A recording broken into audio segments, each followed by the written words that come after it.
जिनेक्स के में आपका स्वागत है। वीडियो के स्टार्टिंग में हम देखते हैं जब अपना एएमसी उस सूट वाले आदमी से कहता है कि तुम वो पैसा वापस करो, तो वो आदमी कहता है, हे आगे तू क्या बात कर रहा है? क्या तू पागल हो गया है क्या? मैंने अभी अभी 17 प्रो मैक्स खरीदा है, तो तुझे क्या लगता है क्या मैं चोर हो सकता हूँ क्या? लगता है बच्चे तेरी आंखें सही से दिखाई नहीं दे रही। इधर हम देखते हैं ये लड़की अपने मन में सोच रही होती है, आखिर ये लड़का क्या फालतू बातें कर रहा है, लेकिन अपना एमसी कहता है, हे आप ना एक्टिंग करना बंद करो और जल्दी से तुम मुझे अपने बैग के अंदर दिखाओ। तो अपने एम्स की बात सुन के वो सूट वाला आदमी अपने मन में सोचता है, आखिर इस लौंडे को मेरी बात कैसे पता चला? क्या ये सब उसने देख लिया है क्या? फिर अपने एम्स कहता है, हे क्या तुम ओपन करने से डर रहे हो क्या? तो ये सूट वाला आदमी कहता है, यहाँ पे मेरे पर्सनल चीजें हैं जो कि मैं तुम्हें दिखाना नहीं चाहता और तुम्हारे पास ये हक भी नहीं है कि तुम उसे देख सको, और उसके अलावा तुम्हारे पास क्या प्रूफ है कि मैंने इसे चुराया है? तुम एक छोटे बच्चे हो जो कि फालतू में लोगों का इज्जत उतार रहे हो। तो वहाँ पे एक और बंदा आता है और वो कहता है, लड़की लगता है तुम्हें गलतफहमी हो रही है, उसको थोड़ा सा देखो,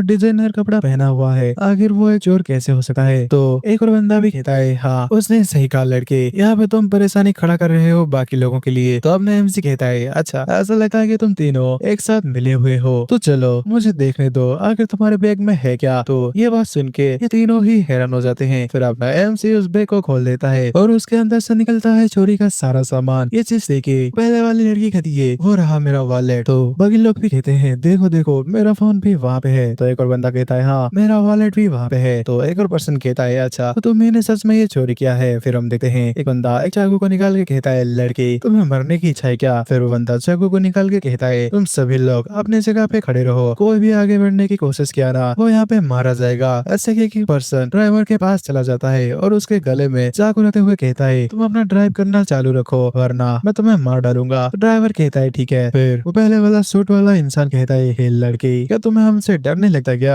तुमने हमारा प्लान को खराब किया है, अब तुझे क्या लगता है क्या हम तुझे आसानी से छोड़ेंगे? अभी तो पक्का से मरने वाला है। लेकिन अपना एमसी गुस्से मुझसे देखता है, लेकिन तभी पीछे से वो लड़की कहती है, हे लौंडे देखे, ऐसे कह के वो अपने एमसी को पीछे खींच लेती है। तो अपने एमसी भी हैरान हो जाता है। फिर वो लड़की दोनों के बीच में आके कहती है, तुम दोनों यहीं पे रुक जाओ। तो वो गुंडा कहता है, आखिर तुम हो कौन और तुम हमारे बीच में इंटरव्यू क्यों कर रहे हो? मैं तुम्हारे दिल को फाड़ कर निकाल लूंगा। ऐसा कह के वो आगे बढ़ता है गुस्से में और उस पे हमला करता है। तो ये लड़की डर जाती है और ये कहती है, भाई मैं तो अब यहाँ पे गई। लेकिन तभी आपने एमसी उसके हाथ को पकड़ के उससे खींच लेता है। तो ये लड़की हैरान हो जाती है। फिर आपने एमसी कहता है, मैंने कभी सोचा नहीं था कि तुम एक औरत पे भी इतना ज्यादा क्रूएल होगे। इधर हम देखते हैं जब वो लड़की अपने एमसी से टकराती है तो उन दोनों का चेस्ट एक दूसरे के साथ मिल चुका होता है। तो लड़की शर्माते हुए सोचती है कि लड़का। फिर हम देखते हैं वो पहले वाले गुंडों में से एक बंदा कहता है, हे आखिर यहाँ पे क्या चल रहा है? क्या तुम्हारा काम अभी तक खत्म नहीं हुआ क्या? तो ये सूट वाला आदमी कहता है, तुम अपना मुंह बंद रखो, मैं इसे जरूर से करके रहूंगा। फिर हम देखते हैं अब एमसी कहता है, अच्छा तो तुम मुझे मारना चाहते हो है ना? तो ये सूट वाला पर्सन कहता है, हाँ मैं तुझे मारना चाहता हूँ, तुमने मेरा प्लान को खराब किया। तो अपना एमसी कहता है, ओह सच में? फिर अपना एमसी वहाँ पे एक सूटकेस को निकालता है और कहता है, देन चलो देखते हैं। ऐसा है कि वो सूटकेस को उस आदमी पे फेंक देता है। तो वो आदमी उसे डॉस करते हुए कहता है, तुम्हारा हमला मेरे पे काम नहीं करेगा। लेकिन तभी वो बंदा कुछ देख के हैरान हो जाता है क्योंकि अपना एमसी आगे बढ़ चुका होता है उस पे एक लात मारने के लिए और उसको एक लात मार भी देता है। तो वो बंदा साइड में गिर जाता है। फिर अपना एमसी कहता है, मैं एक को तो निपटा दिया। तो दूसरा बंदा कहता है, हे छोटे बच्चे,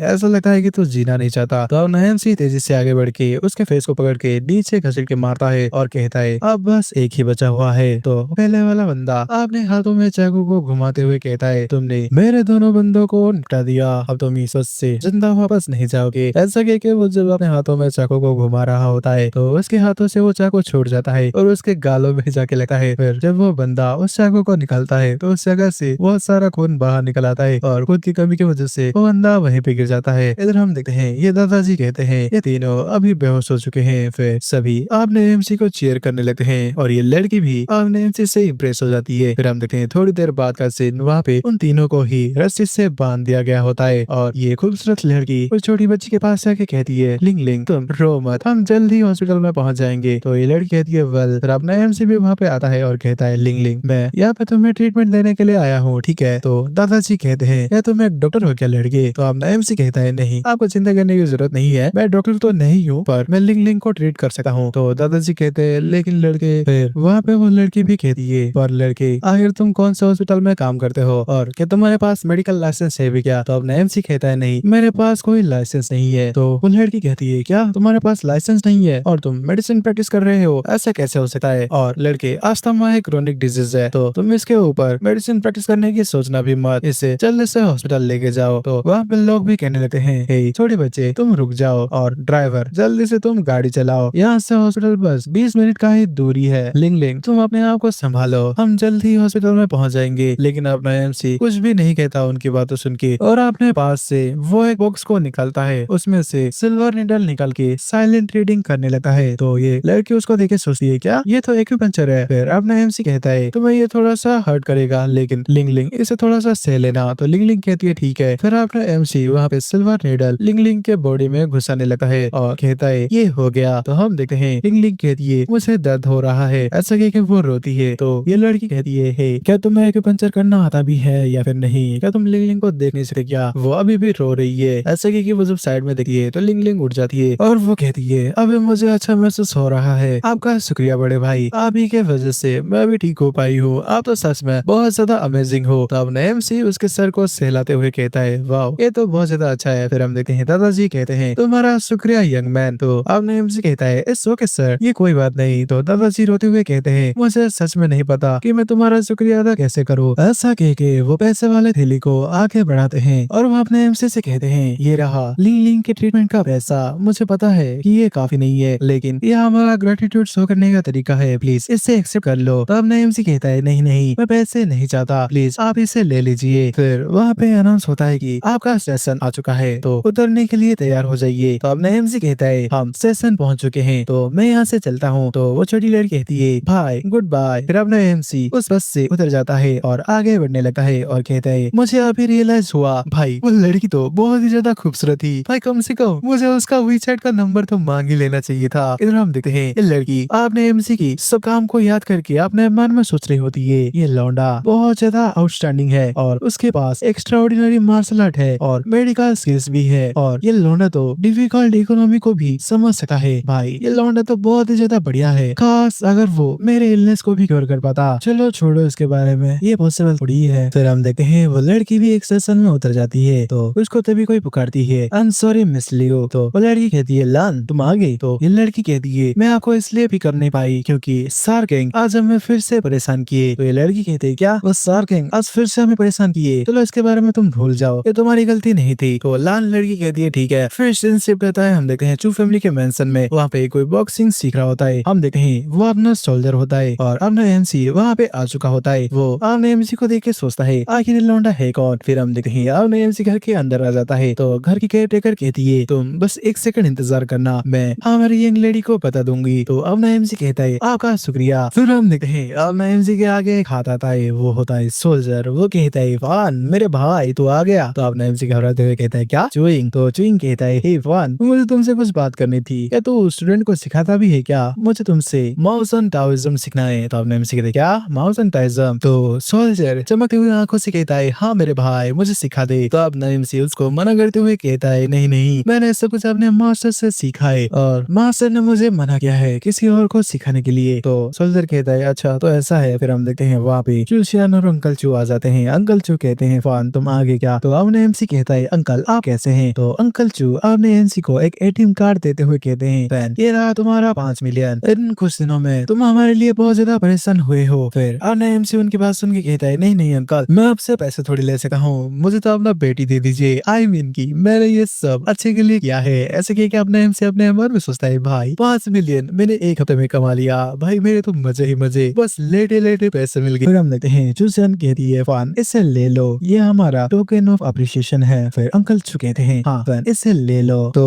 अब एमसी कहता है, अगर बात ऐसी है अंकल तो मैं जरूर से ले लूंगा। फिर सोल्जर कहता है, फान मुझे समझ नहीं आ रहा कि तुम कितना ज्यादा टफ हो। तब एमसी हैरान होते कहता है, क्या। तो सोल्जर कहता है, तुमने अभी अभी येलो वर्सेस स्पिरिट से फाइट किया, तो तुम इतना जल्दी एनर्जेटिक कैसे हो सकते हो। तो चूशन कह रही है, हाँ आगे तुम इतना ज्यादा पावरफुल कैसे हो, तुम्हें देखे तो लगता है कि ये सब तुम्हारे लिए एकदम एफर्टलेस था। तो अब एमसी कहता है, हे यंग अगर तुम्हें मैं सच बताऊं तो मैं तुमसे 10 गुना ज्यादा स्ट्रॉन्गर हूँ। तो ये बात सुन के सोल्जर एकदम स्पीचलेस हो जाता है और हंसते हुए कहता है, हाँ हाँ बस तुम फेंक रहे हो भाई, मैं जब 5 साल का था मैं तब से ही मार्शल आर्ट को प्रैक्टिस करता हूँ और मेरा फिजिकल फिटनेस किंगजेंग मिलिट्री डिस्ट्रिक्ट में वन ऑफ द बेस्ट है, पर तुम सिर्फ मैजिक को प्रैक्टिस किए हो, तो तुमने उस चीज को कैसे मैनेज किया। तो आपने एमसी कहता है, ओ भाई तुम उस पर अभी भी यकीन नहीं कर रहा है क्या। तो चलो अगर तुम्हारे तुम्हारे अंदर इतना ज्यादा हिम्मत है तो मेरे साथ फाइट करके दिखाओ, मैं मैजिक का इस्तेमाल नहीं करूंगा और अगर तुम जीत गए ना तो मैं ये 5 मिलियन तुम्हें दे दूंगा, अगर मैं जीता तो तुम्हें मुझे 1 मिलियन देना पड़ेगा। तो उसकी बात सुन के ये सोल्जर सोचता है ये लड़का ये बहुत ज्यादा एरोगेंट है। फिर अपना एमसी कहता है "हे, मेरा चैलेंज सुन के तुम्हारा क्या ख्याल है"। तो ये लौंडा अपने हाथों को चटकाते हुए कहता है मैं तुम्हारी बात पे बिलीव नहीं करता, तुम्हारा मैजिक अच्छा हो सकता है लेकिन तुम्हारा मार्शल आर्ट मेरे से अच्छा हो नहीं सकता। फिर चूसियान आपने एमसी के पास आके कहती है फोन तुम्हें केयरफुल रहना पड़ेगा, मेरा भाई का कोड नेम ब्लड ईगल है और वो चाइना के तो स्पेशल फोर्सेस में टॉप 10 में आता है। फिर हम देखते हैं ये सोल्जर कहता है फैन जब से मैं बचा था तब से मैं बस एक ही पर्सन को एडमायर करता हूँ और वो है यानजिंग मिलिट्री डिस्ट्रिक्ट के commander in chief the general of China and the military god Jiang Qingtian. वो सच में इनविंसिबल है लेकिन अपना एमसी उसकी बात सुन ही नहीं रहा होता और अपना एमसी चूसियान से बात कर रहा होता है और कह रहा होता है भाई मेरे लिए ये इजी है, मैं बिल्कुल भी नहीं हारूंगा। ये देखे ये सोल्जर भड़क जाता है और ये कहता है हे तुम मेरी बात नहीं सुन रहे, चलो मैं आज तुम्हें हरा के ही दिखाऊंगा। फिर अपना एमसी नाक में उंगली करते हुए कहते हैं ओके ओके ठीक है मैं रेडी हूँ। फिर हम देखते हैं बाहर के सीन, वो सभी बाहर आ चुके होते हैं, वहाँ पे अंकल चुके हैं फान इंग ये बस एक स्पारिंग मैच है तो तुम्हें अपने पंचेस को कंट्रोल करना पड़ेगा। तो अपना सोल्जर कहता है हाँ कोई प्रॉब्लम नहीं है फान, मैं अपना फुल फोर्स का इस्तेमाल नहीं करूंगा, फिर भी संभल के रहना। तो अपना एमसी कहता है हाँ हाँ आजा आजा। तो अपना सोल्जर कहता है देन मैं तुम्हें दिखा दूंगा कि मैं क्या कर सकता हूँ। ऐसा कह के वो बहुत ज्यादा तेजी से आगे बढ़ता है अपने एम से हमला करने के लिए और कहता है इसे संभालो। ऐसा कह के वो जब आगे बढ़ रहा होता है तो हमें वहाँ पे ईगल का फैंटम दिखाई देता है। फिर हम देखते हैं जब वह अपने एमसी पे पंच मारता है तब उसके मुख्य के फोर्स से बहुत ज्यादा धुआं रिलीज होता है। हम देखते हैं धुएं के बाद का सीन, अपना एमसी उस सोल्जर के हाथ को एक ही हाथ से पकड़ लिया होता है जो देखिए सोल्जर भी हैरान होता है। तो कहता है नो वे, आखिर तुम मेरा ब्लो एक ही हाथ से कैसे रोक सकते हो। फिर अपना एमसी कहता है ये बहुत ज्यादा इम्प्रेसिव था यंग। ऐसा कि वो उस सोल्जर के पेट में एक मुक्का मार देता है और कहता है लेकिन ये मुझे हराने के लिए काफी नहीं है। ऐसा कि वो जब उसको मुक्का मारता है तो अपना सोल्जर दूर फिका जाता है। तो चूसन कहती है भाई बच के। हम देखते हैं वो सोल्जर दूर जाके नीचे गिरता है। फिर अपना एमसी सोल्जर के पास आके कहता है तो क्या तुम मेरी बातों पे अभी यकीन करते हो। तो सोल्जर कहता है हाँ हाँ तुम सच में औसम हो, मैं हार मानता हूँ। ऐसा कह के वो अपना भाई कुछ तो कपड़ा ऊपर करता है और कहने लगता है भाई मैं हार मानता हूँ। ऐसा कह के वो वहाँ से उठ जाता है। फिर अंकल चू कहते हैं इंग क्या तुम ठीक हो। तो सोल्जर होते हुए कहता है हाँ डैड मैं ठीक हूँ लेकिन आपको 1 और मिलियन देना पड़ेगा, मुझे माफ कर दो इसके लिए। तो अंकल हंसने लगते हैं। फिर अंकल कहते हैं ये हमारे लिए कोई बड़ी बात नहीं है, मैं एक दिन में बहुत ज्यादा मिलियंस कमाता हूँ। ये बात सुन के भाई अपना एमसी तो एकदम हैरान होता है और उनको देख रहा होता है। फिर अंकल चू कहते हैं बाय द वे मैंने सच में एक्सपेक्ट नहीं किया था कि फान मैजिक के साथ ही मार्शल आर्ट में भी इतना ज्यादा अच्छा होगा। इधर अपना सोल्जर और अपना एमसी स्पीचलेस होते हैं। फिर अपना एमसी कहते हैं एक्चुअली इंग अभी भी बहुत ज्यादा अच्छा है। तो इंग भी खुश हो जाता है। फिर हम देखते हैं जंगलों में हवा बहने लगती है और उस हवा की वजह से चूसियान सीखती है। तो उसका पिताजी कहते हैं सियान क्या तुम्हें ठंड लगी है क्या। तो सियान कहती है हाँ यहाँ पे बहुत ज्यादा ठंडी हो रही है, तो चलो पहले लिविंग रूम में चलते हैं। तो अंकल चू कहते हैं हाँ हाँ चलो चलते हैं, मैं वहाँ पे जनमिन को बोल दूंगा कि हमारे लिए खाने के लिए कुछ गर्मा गर्म लेके आए और सियान वो सीडोंग चून का वाइन वाला बोतल भी लेके आओ। तो सियान कहती है ओके। फिर अंकल चू अपने एमसी के कंधे में हाथ रखते हुए कहते हैं मैं आज बहुत ज्यादा अच्छे से पीने वाला हूँ फैन के साथ। तो अपना एमसी कहता है अंकल चू आप तो बहुत ज्यादा अच्छे हैं। ऐसा कह के अंकल चू और अपने एमसी वहाँ से जाने लगते हैं। तो सोल्जर पीछे ही रह जाता है और कहता है आई गेस तुम इनर मार्शल आर्ट वॉरियर के लेवल में पहुंच चुके हो है ना। तो अपना एमसी कहता है क्या inner martial art warrior level, आखिर वो क्या चीज है। तो सोल्जर कहता है क्या तुमने इसके बारे में कभी सुना नहीं क्या। तो अपना एमसी कहता है आखिर वो क्या चीज है। तो अपना सोल्जर कहता है फान क्या तुम्हें सच में नहीं पता क्या। तो अपना एमसी कहता है मुझे नहीं पता भाई, मुझे सच में बताओ। तो अपना सोल्जर बताने लगता है कि एंशिएंट टाइम से ही मार्शल आर्ट के 4 लेवल हैं। फर्स्ट है एक्सटर्नल पावर मार्शल आर्टिस्ट जो कि अपने बॉडी को फिजिकली ट्रेन करते हैं और यूनिक स्किल्स को पॉजेस करते हैं। फिर उनके बाद आते हैं इंटरनल पावर मार्शल आर्टिस्ट जो कि अपने इंटरनल स्ट्रेंथ को कुंफू पावर से स्ट्रेंथन करते हैं और अपना इंटरनल पावर इस्तेमाल करके वो अपने एनिमी को हरा सकते हैं। फिर आते हैं अटमोस्ट मार्शल आर्ट मास्टर और वो लोग हिडन रियलम से होते हैं। अगर मैं तुम्हें सिंपली बताऊं तो वो एक बैटल में सामने वाले एनिमी लीडर को दूर से ही मार सकते हैं। और उनके बाद आते हैं supreme martial art master. Supreme martial art master उनके पास बहुत सारे स्किल्स होता है और वो सिर्फ तभी बाहर आते हैं जब ग्रेट कैटाक्लिज्म चल रहा होता है। और हाँ शायद उसके बाद कोई गॉड लाइक स्टेट भी होता है, बुद्धिस्ट उसे इंडिस्ट्रक्टेबल बॉडी भी बुलाते हैं। तो अपने कहता है क्या गॉड लाइक स्टेट। तो अपने सोल्जर कहता है हाँ ये बस किससे कहानी में है। तो अब एमसी कहता है हाँ मैं इसके बारे में श्योर नहीं हूँ, क्योंकि जब मेरे मास्टर मुझे छोड़ के गए तब मुझे उन्होंने इसके बारे में कुछ भी नहीं बताया। तो अब ना सोल्जर कहता है अच्छा तो तुम्हारे पास एक मास्टर है, आखिर वो कौन है? वो जरूर से एक ग्रैंड मास्टर होंगे। तो अब एमसी कहता है हाँ वो इतना भी ज्यादा बुरा नहीं है। तो अब ना सोल्जर कहता है हाँ किसी ने सही कहा है कि इस दुनिया में हमेशा तुमसे ज्यादा पावरफुल इंसान होता है, तो मुझे अभी भी और ज्यादा ट्रेनिंग की जरूरत है। और वहाँ से वो जाने लगा है। तो अब एमसी सोचता है एंशिएंट चाइनीज मार्शल आर्ट। फिर हम देखते हैं सोल्जर पुकारता है फैन क्या तुम अंदर आना नहीं चाहते क्या? जल्दी से अंदर आओ वरना हमारा खाना ठंडा हो जाएगा। तो अब एमसी कहता है क्या ठीक है मेरे लिए इंतजार करो। फिर हम देखते हैं अब एमसी उनके घर पे खाना खा के निकल चुका होता है और बाहर चलते चलते डकार ले रहा होता है और सोचता है अमीर लोग का खाना तो सच में बहुत ज्यादा मजा आता है। आखिर किसने सोचा था कि उनका खाना इतना ज्यादा डिलीशियस होगा। ओ बाय द वे अगर ये एंशिएंट चाइनीज मार्शल आर्ट है तो लिंगर को तो इसके बारे में जरूर से पता होगा। ऐसा कह के वो फोन निकालता है और लिंगर को मैसेज करने के लिए तैयार होता है और उससे पूछता है लिंगर क्या तुम्हें इंटरनल पावर मार्शल आर्टिस्ट के बारे में पता है? इधर हम देखते हैं लिंगर अपने जगह पे सो रही होती है, तभी उसको अपने एमसी का मैसेज आता है। तो वो अपने आंखें खोल लेती है और आगे देखती है और कहती है क्या इंटरनल पावर मार्शल आर्टिस्ट? फिर वो अपने एमसी से कहती है फन तुम्हारा मतलब एंशिएंट मार्शल आर्टिस्ट है क्या? तो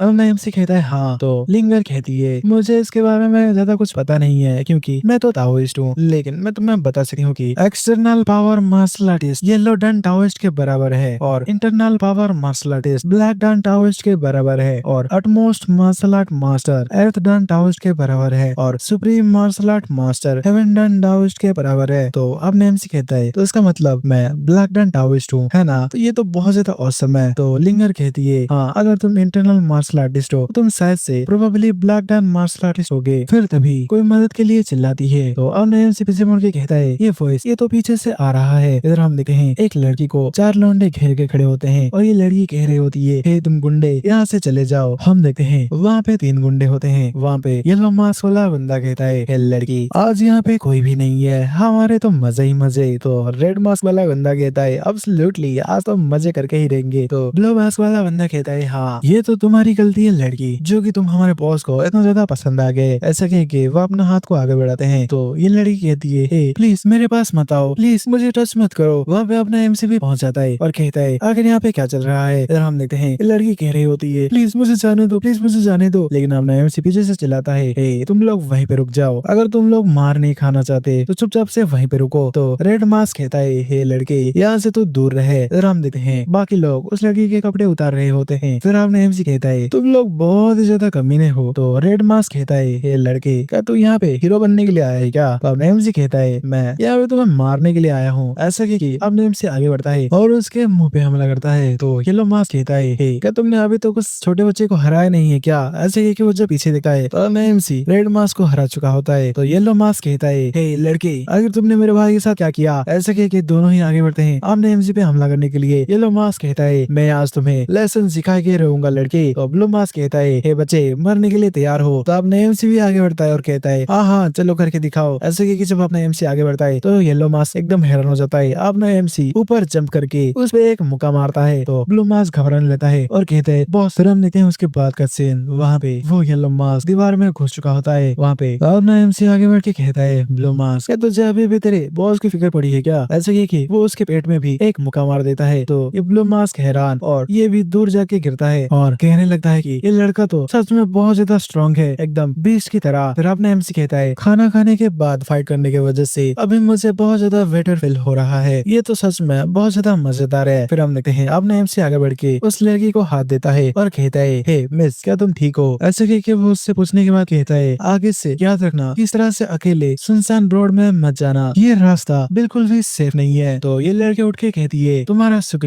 शुक्रिया बच्चे, अगर आज तुम नहीं होते तो मैं तो। ऐसा कह के वो अपने एमसी के गले लग जाती है और रोने लगती है। तो अपने एमसी अपने मन में सोचता है ये परफ्यूम तो बहुत ही ज्यादा स्ट्रॉन्ग है। फिर हम देखते हैं ये लड़की अपने एमसी को छोड़ देती है और शर्माते हुए कहती है सॉरी मैं तो। ऐसा जब वो कह ही रही होती है तो अपने एमसी कहता है हाँ ठीक है, वैसे भी ये तुम्हारी गलती नहीं है, तुम्हारा पैर फिसल गया था। फिर हम देखते हैं वहाँ पे वो गुंडे उड़ जाते हैं और हमें पता चलता है कि ये एक प्लानिंग थी अपने एमसी को फंसाने के लिए। हम देखते हैं ये लड़की पीछे एक चाकू छुपाई होती है पर अपने एमसी का ध्यान उस पर नहीं होता। अपने एमसी कह रहा होता है ये लोग फिर से खड़े हो सकते हैं क्या? फिर हम देखते हैं वो लोग खड़े होके अपने एमसी को घेर लेते हैं। ब्लू मास्क वाला अपने एमसी को देख के मुस्कुराता है। तो अब एमसी सोचता है आखिर लोग मुझे देख के हंस क्यों रहे हैं, क्या ऐसा हो सकता है? ऐसा वो सोच ही रहा होता है, लेकिन ये लड़की अपने एमसी के बॉडी के अंदर एक चाकू डाल चुकी होती है और अपने एमसी को देख के हंस रही होती है। अपने एमसी कहता है ओह नो, अभी मुझे इतना ज्यादा वीक महसूस क्यों हो रहा है? क्या ऐसा हो सकता है कि जो परफ्यूम मैंने अभी सूंघा वो सोच रहा होता है, लेकिन ये लड़की कहती है निंग शाओफैन, तुमने गलत लोगों के साथ पंगा लिया है। हम देखते हैं पीछे से बाकी लोग भी आते हैं और कहने लगते हैं आज तुम यहाँ पे मरने वाले हो लड़के। ऐसा कि वो सभी आपने एमसी के बॉडी में चाकू घुसा देते हैं और आपने एमसी के खून लॉस होने की वजह से आपने एमसी वहाँ पे गिरने लगा है और गिरने के बाद कहता है हे आखिर तुम लोग हो कौन? हम देखते हैं वहाँ पे एक और पर्सन होता है, वो कहता है ये बात जानने की तुम्हें कोई जरूरत नहीं है। फिर ये लड़की कहती है इस लड़के को हमने चाकू मार डाला है, तो क्या मैं यहाँ से जा सकती हूँ? तो ये पर्सन कहता है हाँ यहाँ से चलते हैं। ऐसा कह के वो सभी वहाँ से जाने लगते हैं। इधर हम देखते हैं आपने एमसी जमीन पे पड़े पड़े कह रहा होता है मुझे मुझे बहुत ज्यादा दर्द हो रहा है, मुझे सच में बहुत ज्यादा दर्द हो रहा है। क्या मैं यहाँ पे मरने वाला हूँ? नहीं, मैं यहाँ पे मरना नहीं चाहता। मैंने अभी तक मेरे पेरेंट्स के लिए कुछ भी नहीं किया है, मैं अभी तक कॉलेज भी नहीं गया हूँ। नहीं, मैं इस तरह से यहाँ पे मर नहीं सकता। नहीं, ऐसा कह के आपने एमसी अपना फोन को निकाल लेता है और फोन में टावर स्टोर ओपन करके कुछ आइटम्स को बाय करने लगता है। हम देखते हैं वहाँ पे एक बिल बाहर आ जाता है। अपने एमसी उस बिल को पकड़ के अपने मुंह में निकल लेता है और अपने मन में सोचता है प्लीज प्लीज इसे काम करना चाहिए। ऐसा कह के जब अपना एमसी उस बिल को खाता है तब अपना एमसी की आंखें बड़ी बड़ी होने लगता है। अपना एमसी को बहुत ही ज्यादा दर्द होने लगता है। अपना एमसी कहता है क्या? ऐसा कह के अपना एमसी वहाँ पे बेहोश हो जाता है। फिर सीन शिफ्ट होता है। हम देखते हैं अपना एमसी को एक बिस्तर पे सुलाया गया होता है। फिर हम देखते हैं अपने एमसी के बॉडी में कुछ होने लगता है। फिर थोड़ी देर बाद अपना एमसी की आंखें धीरे धीरे खुलने लगती है। फिर अपना एमसी उठते हुए कहता है कि आखिर ये कौन सी जगह है? फिर अपने एमसी की याद आता है बाय द वे मैं तो मारा गया था ना। ऐसा कि वो हैरान हो जाता है। फिर अपने एमसी साइड में मुड़ के देखता है और बगल वाले ग्लास को पकड़ के पीने के लिए ऊपर लाता है, लेकिन उसके हाथों से पानी गिर जाता है। तो अपना एमसी सोचता है क्या इतना ज्यादा लाइट? लेकिन तभी अपने एमसी को किसी के चिल्लाने की आवाज आती है। तो अपना एमसी सोचता है क्या कोई मदद के लिए पुकार रहा है क्या? फिर अपना एमसी बिस्तर से उठ जाता है और अपना शर्ट को लेके अपने ऊपर ओढ़ लेता है। फिर सीन शिफ्ट होता है। हम देखते हैं एक दूसरी जगह में वहाँ पे कुछ गुंडे एक लड़की को छेड़ रहे होते हैं। वहाँ पे उन गुंडों का बॉस कहता है रुक्षी क्या अभी तुम फ्री हो एम्पायर नाइट क्लब मेरे साथ जाने के लिए? हम देखते हैं वहाँ पे उसके सामने एक लड़की होती है जो कि घबराते हुए कहती है नहीं नहीं मैं अभी फ्री नहीं हूँ। हम देखते हैं अपना एमसी वहाँ पे आ चुका होता है। अपना एमसी उसको देख के मन में सोच रहा होता है भाई आखिर यहाँ पे क्या चल रहा है? भाई ये ऑथर पगला गया है क्या? ये ऑथर मेरे साथ फिर से पंगा ले रहा है ना? पिछले चैप्टर में भी तो यही सब था है ना? इसी की वजह से तो मैं मारा गया था। इधर हम देखते हैं उन गुंडों में एक गुंडा कहता है हे लड़की हमारे बॉस को थोड़ा सा रेस्पेक्ट दिखाओ, समझी? अपने आप को जरा देखो, तुम एक गरीब घर की लड़की हो, तुम अपने आप को लकी समझो जो कि तुम्हें हमारे साथ चलने का मौका मिल रहा है। क्या तुम्हें पता नहीं है क्या कि ग्रेटिट्यूड कैसे दिखाते हैं? लेकिन तभी उसका बॉस उस गुंडे को लात मार के कहता है तू अपना मुंह बंद रख, तुझे पता नहीं है क्या कि खूबसूरत लड़कियों के साथ इस तरह से बात नहीं किया जाता। तो एक ग्रीन ड्रेस वाला गुंडा कहता है हाँ हाँ बॉस समझ गया मैं। फिर हम देखते हैं ये लड़की रुक्षी ये कहती है सॉरी मुझे यहाँ से जाना है, लेकिन ये गुंडे का बॉस कहता है हे तो यहीं पे रुक जा। लेकिन हम देखते हैं वो लड़की रोते हुए वहाँ से भाग रही होती है और अपना एमसी कोने में छुपके वो सब देख रहा होता है। हम देखते हैं अपना एमसी उसको देख के बहुत ही ज्यादा गुस्से में होता है। इधर ये गुंडों का बॉस उस लड़की रुक्षे को पकड़ने वाला होता है और उसको पकड़ भी लेता है और कहता है मैंने तुम्हें पकड़ लिया। तो रुक्षे कहती है मुझे बहुत ही ज्यादा दर्द हो रहा है। फिर हम देखते हैं उन गुंडों का बॉस रुक्षे को दीवार पे अड़ा देता है और कहता है मेरे पास आओ, तुम इतना ज्यादा खूबसूरत हो, तुम मेरे से भाग क्यों रही हो? ऐसा कि वो उसके गालों को पकड़ लेता है। तो रुक्षे कहती है प्लीज मुझे जाने दो। फिर उन गुंडों का बॉस कहता है ऐसा लगता है कि कुछ मिसिंग है। हाँ हाँ मैं अभी समझ गया ये एक्साइटेड नहीं है, तो चलो मजे करते हैं। ऐसा कह के वो रुक्षे के कपड़े को फाड़ने लगता है। वो देखे रुक्षे एकदम डर जाती है और वो अपने चेस्ट को छुपाते हुए रोने लगती है। इधर हम देखते हैं बाकी गुंडे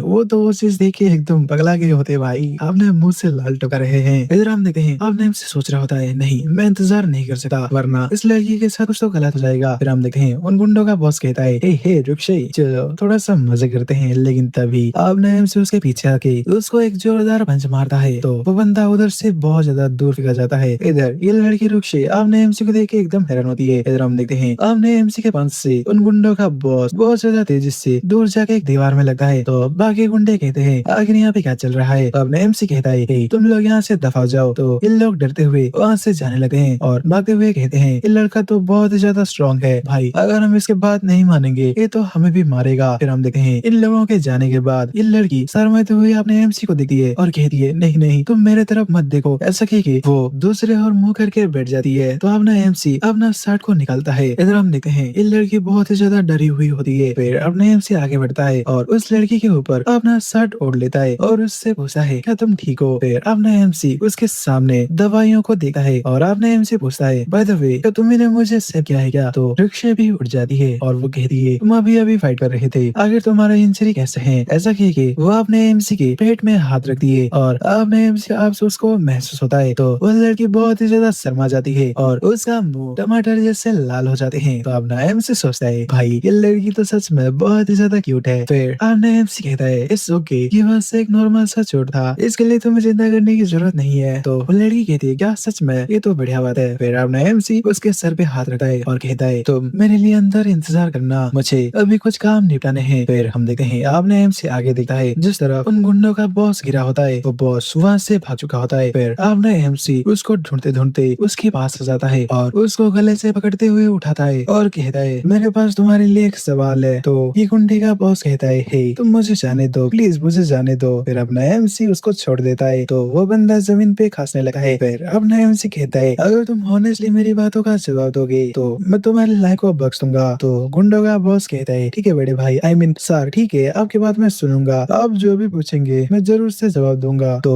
आपने एमसी उससे पूछता है क्या तुम बा नाम वाले आदमी को जानते हो। तो ये गुंडा घबराते हुए कहता है क्या बा, तुम्हारा मतलब वो स्ट्रीट फाइटर, उसका रियल नेम वांग वई है और उसका एक स्ट्रीट फाइटर गैंग है और बहुत सारे बड़े बड़े कंपनी उसके पास काम के लिए आते हैं। तो आपने एमसी कहता है मुझे बताओ कि वो कहाँ पे है और तुम झूठ बोलने के बारे में तो सोचना भी मत हो। ये गुंडा कहता है वांग वई उसको दिन में पीना पसंद है और रात को काम करना पसंद है, तो प्रोबेबली अभी वो एम्पायर नाइट क्लब में होगा। तो अपना एमसी कहता है अगर तुम मुझे झूठ बोलने की कोशिश करोगे तो मैं तुम्हें ढूंढ ढूंढ के मारूंगा। तो ये गुंडा डर जाता है और कहता है नहीं नहीं मैं कभी भी आपसे झूठ नहीं बोलूंगा। फिर अपना एमसी उसको छोड़ के वहाँ से जाने लगता है। इधर हम देखते हैं अपने एमसी के जाने के बाद वो गुंडा इतना ज्यादा डर चुका होता है कि उसके मुंह से एकदम पसीने निकलने लगते हैं और वो सोचने लगता है आखिर ये लड़का था कौन। फिर हम देखते हैं अपने एमसी उस जगह से बाहर आ जाता है और वो अपने मन में सोच रहा होता है उसने कहा कि मैं गलत लोगों से पंगा ले रहा हूँ। ऐसा कि अपने एमसी गुस्से में अपना दांत पीसने लगता है और गुस्से में साइड में अपना हाथ मारते हुए कहता है डैम इट। लेकिन तभी अपने एमसी के पंच से दीवार हिलने लगता है और उस जगह में एक छोटा सा गड्ढा भी बन चुका होता है। तो अपने एमसी सोचता है क्या ये ग्रीनवुड विल की वजह से है क्या, मेरा पावर तो बढ़ चुका है भाई, मेरा पंच तो बहुत ज्यादा खतरनाक हो चुका है, मेरा एक पंच का पावर 10 माइक टायसन के बराबर है। फिर अपने एमसी कहता है बा बड़ी कंपनी के लिए काम करता है तो चलो मैं भी देखना चाहूंगा कि कौन मुझे मरा हुआ देखना चाहता है। फिर सीन शिफ्ट होता है, हम देखते हैं अपना एमसी उस लड़के के घर के पास आ चुका होता है और वो अपने मन में सोच रहा होता है मुझे उसको शुक्रिया अदा बोलना चाहिए। ऐसा कह के वो दरवाजे को खोलता है तो हम देखते हैं अपना एमसी चारों तरफ देखने लगता है और उसको पता चलता है कि ये घर बहुत ज्यादा पुराना है। तो अपना एमसी सोचता है आखिर ये लड़की किस तरह से जिंदगी जी रही है। फिर हम देखते हैं रुक्षे अपने एमसी को देख लेती है और आगे बढ़ के कहती है "हे, तुम यहाँ पे आगे। तो अपना एमसी कहता है मैंने उन लोगों से सुना है कि तुम्हारा नाम रुक्षी है ना। तो ये लड़की कहती है हाँ मेरा लास्ट नेम सु है और फुल नेम है सु रुक्षी। अपना एमसी कहता है मेरा नेम है निंग शाओफेन और मेरी जिंदगी बचाने के लिए तुम्हारा बहुत बहुत शुक्रिया। तो रुक्षी कहती है नहीं नहीं इतनी भी बड़ी बात नहीं थी, अगर तुम आज वहाँ पे नहीं आते तो मेरा तो। लेकिन तभी उसको वो याद आता है जब अपना एमसी अपना शर्ट निकल के उस लड़की को पहनाया होता है और वो कपड़े फटने वाली बात को भी याद करने लगती है और वह भी वो सब याद करके शर्माने लगती है। तो अपना एमसी भी थोड़ा सा शर्मा जाता है। फिर अपना एमसी उसके बेड में बैठ जाता है और उससे पूछता है क्या तुम अकेले रहती हो क्या। तो रुक्षी कहती है नहीं मेरे फादर कंस्ट्रक्शन साइट में काम करते हैं, वैसे क्या तुम्हें बहुत ज्यादा चोट लगी क्या। तो अपना एमसी अपना बॉडी दिखाते हुए कहता है नहीं नहीं मैं तो ठीक हूँ और इसके लिए तुम्हारा शुक्रिया। तो ये लड़की कहती है ये तो बढ़िया बात है। फिर अपना एमसी कहता है बाय द वे मुझे तुमसे कुछ पूछना है, मैं जानना चाहता हूँ कि जब तुम मुझे बचाई तब हुआ क्या था। तो ये लड़की कहती है हाँ क्या हुआ था। ऐसा कह के वो याद करने लगी है। फिर वो कहती है जब मैं उस रास्ते से जा रही थी तो मुझे दिखा कि तुम वहाँ पे लेटे हुए हो और तुम्हारे चारों तरफ काला कलर का ऑयल निकल रहा है। मैं तुम्हारे पास आके देखी तो मुझे ऐसा लगा कि तुम्हें बहुत ज्यादा चाकू मारा गया है और बहुत ज्यादा खून निकल चुका है। लेकिन मैंने जब चेक किया तो तुम्हारे बॉडी में एक भी निशान नहीं था और तुम्हारे बॉडी से बहुत ही ज्यादा गंदा वास आ रहा था, पर तुम्हारा ब्रीथिंग और हार्ट बीट एकदम नॉर्मल था। मैं तुम्हें घर तक लेके आई और तुम्हारे कपड़े को साफ की। तो वो बात सुन के अपने आप से सोचने लगता है अच्छा तो वो काला सा चीज मेरे बॉडी का कचरा था जो कि लेजेंडरी बोन स्लैशिंग एंड मेरो क्लींसिंग से निकल गया था।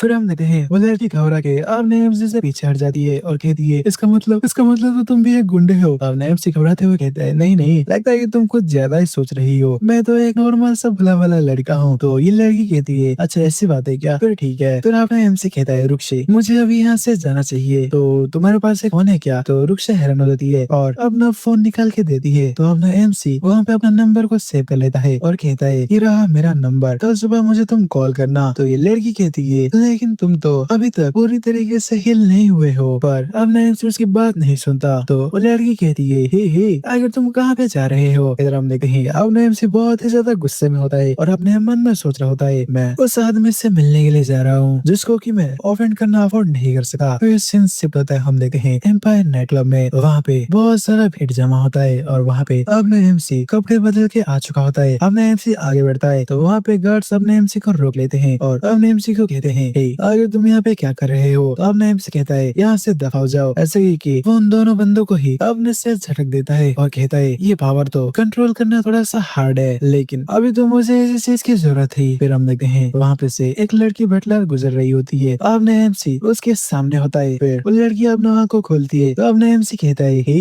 आखिर बा कहाँ पे है। ऐसा कह के वो उस लड़की के कॉलर को पकड़ता है। तो वो लड़की घबराते हुए कहती है वो तो डिलक्स रूम 4 में है और वो ऊपर वाला रूम में है लेफ्ट साइड में। तो अपने एमसी बटलर को छोड़ देता है और कहता है तुम्हारा शुक्रिया। फिर सीन शिफ्ट होता है, हम देखते हैं ऊपर वाले रूम में बा 4 लड़कियों को लेके बैठा होता है। वहाँ पे एक लड़की कहती है बा तुमसे मिले हुए तो बहुत ज्यादा लंबा समय हो गया। तो बा कहता है हाँ मैं थोड़ा सा बिजी था बेबी गर्ल, मेरा काम था जो कि सु फैमिली के बच्चे ने मुझे दिया था, अभी मैंने वो काम को पूरा कर दिया है और मुझे बहुत ज्यादा पैसे भी मिले हैं, तो मैं यहाँ पे लड़कियों के लिए आ ही गया। ऐसा कह के वो बा उस लड़की के एसेट्स को देखने लगता है और लाल टुकाने लगता है। तो लड़की कहती है बा तुम तो बहुत ज्यादा बुरे हो। तो बा कहता है हो मैं बुरा हूँ क्या। ऐसा कह के वो बहुत ज्यादा पैसे ऊपर हवा में उछलने लगता है और पूछता है हे अब बता क्या मैं अभी भी बुरा हूँ क्या। ये सब पैसे निंगशिया फैन के फ्यूनरल का था। ऐसे कह के वो वहाँ पे हंसने लगता है, लेकिन तभी उसके सामने उस रूम का दरवाजा टूटता है। तो बा कहता है हे आगे यहाँ पे क्या चल रहा है, कौन का बिना मुझसे पंगा लेने की कोशिश कर रहा है, सामने आओ। तो अपना एमसी वहाँ पर सामने आता है और वो कहता है हमें मिले हुए तो बस कुछ ही दिन हुआ था और तुम मुझे भूल भी गए। तो बा हंसते हुए कहता है सॉरी मैंने इन्हीं कुछ दिनों में बहुत ज्यादा लोगों को मार डाला है तो मुझे याद नहीं कि तुम हो कौन। तो अपना एमसी कहता है वेल मुझे तुमसे कुछ पूछना था बा। ऐसा क्या अपना एमसी अपने मास्क और टोपी को निकाल लेता है और कहता है अब तुम मेरे फेस को पहचान पा रहे हो क्या। तो बा घबरा जाता है और वो अपने मन में सोचने लगता है ये तो इम्पॉसिबल है, मेरे आदमियों ने इसको तो चाकू के मार डाला था और इसे तो मैंने खुद ही देखा था, तो ये जिंदा कैसे है। फिर अपना एमसी कहता है लेकिन नरक के राजा ने मुझे फिर से जिंदा करा है। फिर हम देखते हैं उस रूम के बाहर बहुत सारे गुंडे डंडे लेके आ चुके होते हैं और वो सब गुस्से में अपने एमसी को देख रहे होते हैं। उनमें से एक गुंडा कहता है हे कमीने क्या तू यहाँ पे ट्रैवल खड़ा करने के लिए आया है क्या, मैं तुझे आज कुत्ते की मौत मारूंगा। फिर हम देखते हैं बा कहता है जी फालतू बातें करना बंद करो और जल्दी से इसको मारो। तो वो जी कहता है चलो भाइयों इसको मार डालते हैं। तो आपने एमसी कहता है हाँ हाँ आ जाओ। ऐसे की उन दोनों के बीच फाइट शुरू हो जाती है। जब वो जी आपने एमसी को वो डंडे से मारने की कोशिश करता है तो अपना एमसी अपने हाथों से ही उस डंडे को रोक लेता है। तो वो जी एकदम हैरान हो जाता है और वो अपने मन में सोचता है इस लड़के ने मेरे आयरन रोड को अपने पैर हैंड में ही एकदम ब्लॉक कर दिया, आखिर ये कैसे हो सकता है। फिर हम देखते हैं अपना एमसी उस जी पे एक लात मारता है तो वो जी बाकी लोगों के पास जाके गिरता है। तो उनका बॉस बा डरते हुए चिल्लाता है जी। फिर हम देखते हैं अपना एमसी नीचे पड़े हुए डंडे को उठा लेता है और कहता है अंबारी तुम्हारी है। तो बा कहता है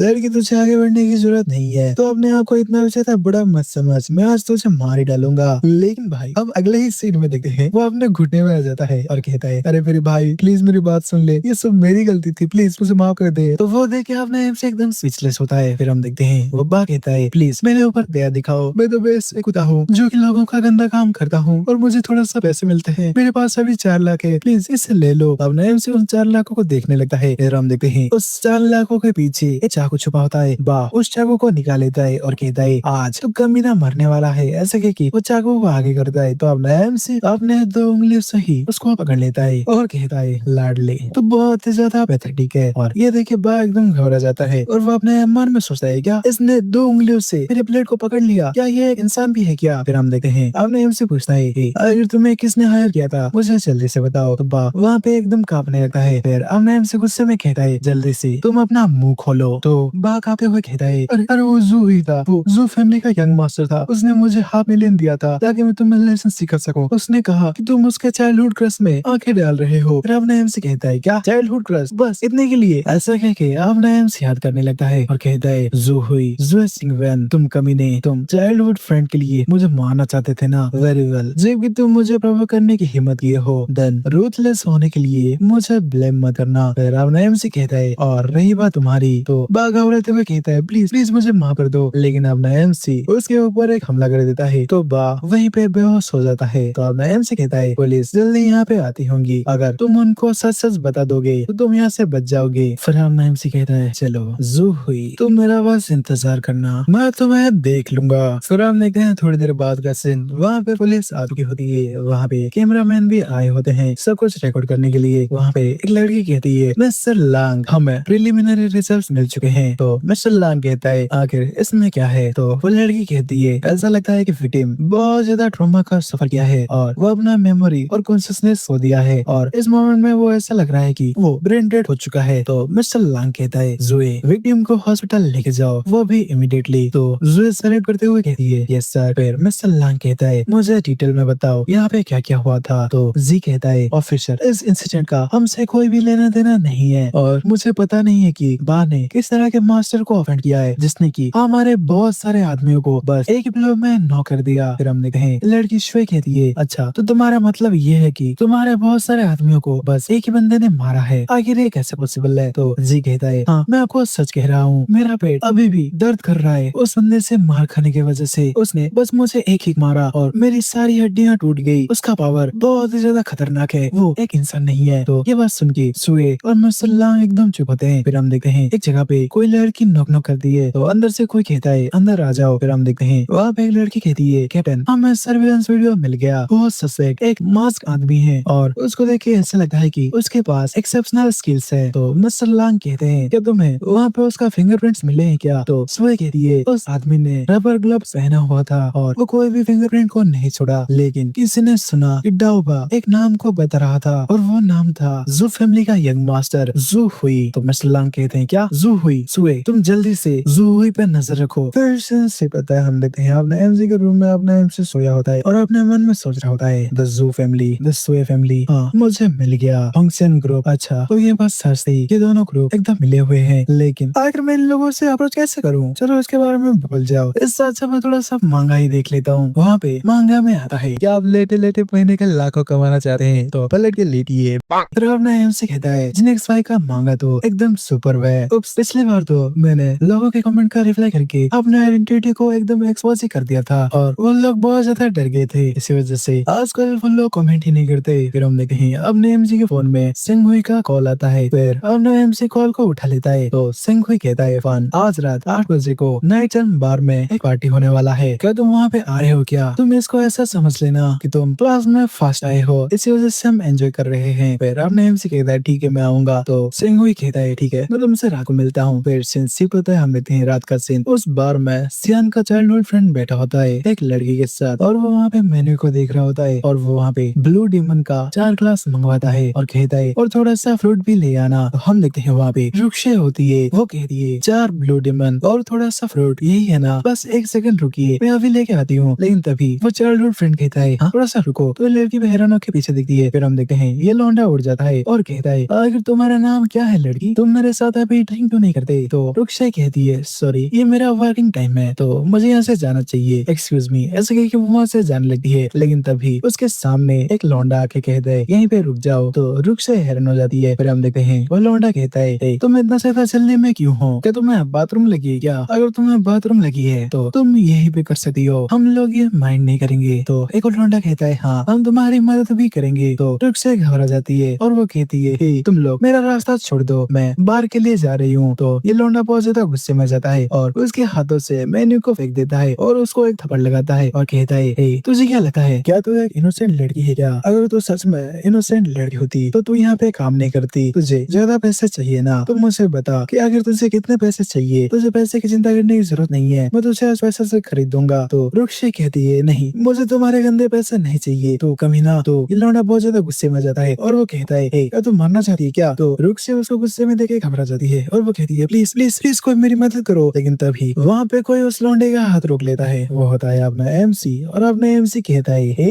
ये तो रुक्षे है ना, ओ तो तुम यहाँ पे पार्ट टाइम काम कर रही हो। फिर हम देखते हैं वो पहले वाला लौंडा कहता है हे लड़की मेरे रास्ते से हट जा, ये तेरा मामला नहीं है। तो अपना एमसी कहता है अच्छा तो तुम्ही ने इसको अभी थप्पड़ मारा है ना? तो ये लौंडा कहता है हाँ मैंने ही मारा है और मैंने उसे इसी हाथ से मारा है, तो मेरा क्या उखड़ लेगा। लेकिन अगले सीन में आपने एमसी उसको एक थप्पड़ खींच के मारता है और कहता है तो मैं तुझे ये फेवर रिटर्न करता हूँ। फिर हम देखते हैं जब आपने एमसी का थप्पड़ उसको लेता है तो वो बंदा दूर जाके दीवार पे गिरता है और उसको दिन में तारे नजर आते हैं। फिर आपने एमसी कहता है वेल ये तो तुम हो, स्पॉइल्ड रिच किड सुए, कितना ज्यादा कोइंसिडेंस है कि मैं तुमसे फिर से मिल गया। तो ये लौंडा सुए देखे एकदम घबरा जाता है और कहता है क्या फैन आगे तुम अभी भी जिंदा कैसे हो सकते हो? तो आपने एमसी कहता है ओ इसका मतलब ये है कि जू ही ने पैसे देके मुझे मरवाने का जो प्लान किया था इसमें तुम भी शामिल हो। तो ये लौंडा घबराते हुए कहता है नहीं नहीं ये सब तो जू ही का प्लान था, मेरा उससे कोई भी लेना देना नहीं है। तो नेम से कहता है हाँ तेरा लेना देना ना हो यही बेटर है, अगर मुझे कुछ पता चला तो तू तो गया बेटा। फिर हम देखें आपने एमसी आगे बढ़ता है रुक्से के पास और उसके गालों को पकड़ के कहता है क्या तुम ठीक हो? तो रुक्से कह दिए तुम यहाँ पे क्या कर रहे हो? ऐसा कह के उसको गलतफहमी हो जाती है या अपना एमसी भी इन गुंडों से मिला हुआ है। फिर वो अपने एमसी को धक्का दे देती है और कहती है यहाँ से दफा हो जाओ, मैं तुम्हें आपसे देखना नहीं चाहती। अपने एमसी कहता है रुक्से आखिर क्या बात है? फिर अपने एमसी उसके हाथ को पकड़ लेता है और कहता है हे रुको, अगर तुम मेरे से दूर क्यों जा रही हो? तो अपने एमसी जब उसको पकड़ा होता है तो वो लड़की कहती है मेरा हाथ दर्द कर रहा है। फिर हम देखते हैं यंग मास्टर आगे आता है और कहता है निक्स ऑफ वैन तुम वहीं पे रुक जाओ, मैंने उस लड़की को पहले देखा, तुम उस लड़की को लेने से थे। अपने एमसी कहता है देन अगर तुम्हें क्या चाहिए? फिर हम देखते हैं वहाँ पे और दो लौंडे भी आते हैं और वो कहते हैं फन आखिर यहाँ पे क्या चल रहा है? फिर वो लोग देखते हैं उस यंग मास्टर को तो वो लोग घबरा जाते हैं और वो घबराते हुए कहते हैं जुए क्या मास्टर जुए? फिर ये लौंडा कहता है फन जल्दी से जुए से माफी मांगो, वो तेरवा रिच यंग मास्टर है, हम उसको ऑफेंड करने का रिस्क नहीं ले सकते। तो एक और बंदा भी कहता है हाँ हाँ इसने सही कहा, जल्दी से इसे वो लड़की दे दो। तो अपना एमसी कहता है क्या जुए अगर तुम बात क्यों नहीं कर रहे? तो वो लौंडा कुछ कार्ड्स को निकालता है और कहता है ओके देन शॉफेन मुझे अपना प्राइस बताओ और इस लड़की को यहीं पे छोड़ दो। फिर हम देखते हैं उस पैसे के कार्ड को देखे